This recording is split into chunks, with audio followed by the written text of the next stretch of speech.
یہ کوئی بندہ خرید لے. کسی نے قریب جا کے پوچھا امیر المومنین کیوں بیچ رہے ہو؟ تو فرمانے لگے میری طامت پرانی ہو گئی ہے، اب نہ اتنی پرانی ہوئی ہے کہ اس پہ پیوند لگنے کی بھی جگہ کوئی نہیں بچی، اگر یہ پھٹنے کے قریب نہ جاتی تو میں زرہ نہ بیچتا. امام حسن رضی اللہ تعالیٰ عنہ کہتے ہیں میرے ابا جی خزانے کا سارا منہ کھول کے اللہ کے بندوں میں بانٹ کے تو اس کمرے میں 2 نفل پڑھ کے کہتے تھے یا اللہ گواہ ہو جاؤ میں نے قوم کی امانت قوم پہ خرچ کر دی ہے. یہ پرہیزگاری، یہ تقوی، یہ ذوق حضرت مولا کائنات شیر خدا علی المرتضیٰ رضی اللہ تعالی عنہ. ہمارے ہاں نا ہم نے بانٹ دیے ہیں چیزیں، یعنی کوئی بندہ زہرا حضرت علی کے نعرے لگانے لگ جائے تو لوگوں کو شک پڑ جاتا ہے. تو ایک بندہ میرے کان میں کہنے لگا 2-3 دن سے یہاں علی علی ہو رہی ہے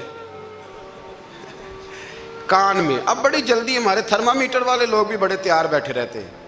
کہنے لگا 2-3 دن ہو گئے یہاں علی علی ہو رہی ہے. میں کیا دعا کر ہندی روے. تو کہنے لگا آپ نے کوئی وضاحت نہیں کی. میں کہا تینوں اصل وضاحت دی لوڑ نہیں، تینوں کسی اور شے دی لوڑ ہے. عجیب بیوقوف آدمی ہے بھائی. ان لوگوں کا تو رشتہ ہی کوئی نہیں مولا علی شیر خدا کے ساتھ. اور ہم جو ہیں ہم تو مرید ہیں مولا علی شیر خدا. اعلیٰ حضرت فرماتے ہیں کہ حضور سے پہلے بھی جس کو ولایت ملی ہے وہ مولا علی کے صدقے ملی ہے، اور قیامت تک جسے اللہ ولایت دے گا وہ مولا علی شیر خدا کے قدموں کی خیرات کی برکت سے دے. ایک سلسلہ علیہ نقشبندیہ ہے جو حضرت ابوبکر صدیق سے انسلاک کرتے ہیں، باقی تو تمام سلاسل کو سارا فیض ہی مولا علی شیر خدا سے. تو آپ یہ کیسی بات کریں گے کہ جناب وہ فلانے کا آپ. اور جی میں نے اسے کہا کہ شاید میرا دعویٰ کوئی نہیں پر میری جو اپنی تھوڑا بہت مطالعہ ہے نا، میں انسائکلوپیڈیا ہوں حضرت عمر فاروق کا. مجھے جنون ہے حضرت عمر فاروق سے محبت، جنون ہے. اور میں نے ایک دفعہ سکیچ صرف ابھی بنایا ہے تو شاید میں 2 جلدوں میں کتاب لکھ دوں حضرت عمر فاروق. یعنی شاید ان کے حالات پر کوئی ایسی کتاب جو دنیا میں چھپی ہو اور میں نے دیکھی نہ ہو، شاید وہ جس ذریعے سے بھی. اور آپ میری گفتگو سن لیں، شاید ہر دوسری بات میں حضرت عمر کی کرتا ہوں، لیکن ایک بات پکی ہے کہ مرید میں مولا علی شیر خدا کا. یہ بات میاں پکی ہے، اس میں شک کوئی نہیں نا. اس لیے کہ حضور کے بعد فیض مولا علی سے، پھر امام حسین سے، پھر امام زین. یہ ہمارے بزرگوں نے ہمیں شجرہ یہ دیا ہے. تو آپ وہ جو بات جہاں ہے وہ وہاں ہے. حضرت ابوبکر صدیق کے بارے میں جو شک کرے پکا بے ایمان ہے. پر اس میں تو بات پکی ہے نا کہ حضور نے فرمایا علی تجھے دیکھنا بھی عبادت اور تیرا ذکر کرنا بھی عبادت. تو خدا کے بندو علی علی نہ کریں، ہم تو مر جائیں. کوئی جگہ ہی نہیں ہے سوائے حضرت علی شیر خدا کے ذکر کرنے کے. تو یہ کچی کمزور باتیں نہ کرو. یہ کوئی عجیب بات ہے کہ جی وہ اگر علی علی زیادہ کیا تو کوئی فلانے طبقے سے تو نہیں. تو یہ ایسی کمزور بات آپ کیوں کرتے ہیں میاں؟ یہ آپ عجیب آپ نے بیعت چھیڑ دی لوگوں نے. تو یہ کوئی ایسا مسئلہ نہیں. زندگی میں یاد رکھو جس کی زبان پہ علی علی زیادہ رہتا ہے نا، اس کی زبان پہ نبی نبی بھی زیادہ ہی رہتا ہے. ختم ہو گئی بات. تو ان چکروں سے باہر آئیں، آپ باہر آئیں ان چکروں سے. اور اسی طریقے سے میں نے کہا تھا کہ ہم کوئی ترازو لے کے نہیں بیٹھے ہوئے کہ فضیلت کس کی زیادہ ہے. اما عائشہ صدیقہ جو ہیں وہ مومنوں کی ماں ہیں، اور اس میں کوئی دوسری رائے نہیں کہ اس خاتون کے امت مسلمہ پر اتنے احسانات ہیں کہ دنیا گن نہیں سکتی. لیکن یہ ہے کہ رسول کریم نے فرمایا کہ فاطمہ میرے جگر کا ٹکڑا ہے. اب میں ترازو لے کے بیٹھ جاؤں کہ حضرت فاطمہ کی شان زیادہ ہے یا حضرت عائشہ کی، تو میں بیوقوف ہی ہوں نا. اس لیے کہ یہ میری ذمہ داری نہیں، یہ تو بات ان کی ہے نا. میں نے ایک بات سنائی تھی آپ کو پیر سید فیض الحسن شاہ صاحب کی، آل محل شریف والے. پیر صاحب سے کسی نے پوچھا کہ حضرت فاطمہ افضل ہیں کہ سید عائشہ؟ تو آپ فرمانے لگے پہلی بات تو یہ کہ تجھے یہ سوال ہی نہیں کرنا چاہیے تھا، اور اگر تو نے کر لیا ہے تو پھر جواب سن لے. فرمانے لگے فاطمہ زوجہ ہیں حضرت علی کی، اور عائشہ زوجہ ہیں نبی پاک کی. تو علی کی زوجہ نبی کی زوجہ سے افضل نہیں ہو سکتی. اور پھر فرمانے لگے عائشہ بیٹی ہیں ابو بکر صدیق کی، اور فاطمہ بیٹی ہے مصطفیٰ کریم کی. تو ابو بکر کی بیٹی نبی کی بیٹی سے افضل نہیں ہو سکتے. وہ بندہ کہنے لگا حضرت جی رزلٹ کیا نکلا؟ کہنے لگے گھر جا کے کٹ دا رہی تینوں گل دس چھڑی ہے. اب تو گھر جا اور رزلٹ گھر جا کے نکالتا رہے. میں نے تو تجھے نا بتا دیا ہے کہ جو اصل بات ہے وہ یہ ہے کہ ابو بکر صدیق کی بیٹی نبی پاک کی بیٹی سے افضل ہو سکتی نہیں، اور علی المرتضیٰ کی زوجہ نبی پاک کی زوجہ سے افضل ہو سکتی؟ باقی جا تو نتیجہ گھر جا کے نکال، نتیجہ گھر جا کے نکال۔ تو ہمارے بزرگ تو اس لیول پہ سوچتے، اس لیول پہ۔ حضرت عائشہ صدیقہ رضی اللہ تعالیٰ عنہ اگر گھوڑے پہ بیٹھتی تھی نا تو مولا علی لگام تھام لیتے تھے، ماتے تھے یہ ماں ہے مومنوں کی، یہ ماں ہے مومنوں۔ آپ کیا بات کرتے ہیں، حضرت عمر فاروق کو کبھی حضرت عائشہ بلا لیتی تو کانپتے ہوئے حاضر ہوتے، ماں ہے مومن۔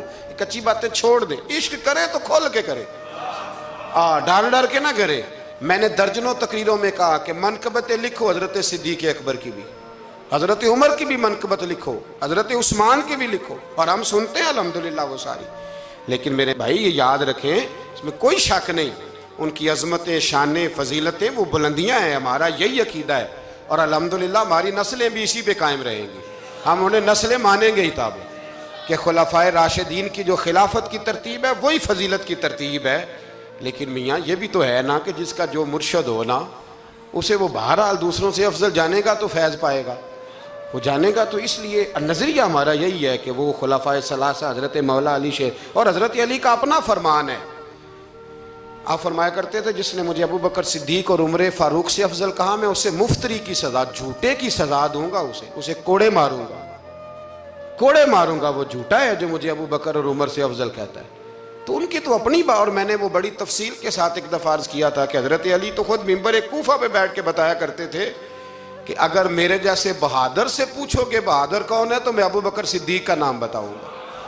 تو اس لیے مطلب اب ہم سہم جائیں فٹافٹ کہ فلانا نہ ناراض ہو جائے، تو بھئی جب ہم درجنوں جمعے حضرت صدیق اکبر پہ پڑھاتے ہیں اس وقت تو نہیں نا کسی کو ٹینشن ہوتی، جب حضرت عمر پہ پڑھاتے ہیں، حضرت عثمان پہ، تو ویسے بھی بندوں کو جواب دینے کا اگر انسان مزاج بنا لے تو کس کس کو مطمئن کرے گا؟ یہ تو 4 ادھر نکل جاتے ہیں تو 15 ادھر نکل جاتے ہیں۔ آپ ذہن اللہ رسول کو جواب دینے کا بنائیں، اس میں آسانی ہوگی۔ اللہ ہمیں سمجھنے کی توفیق دے۔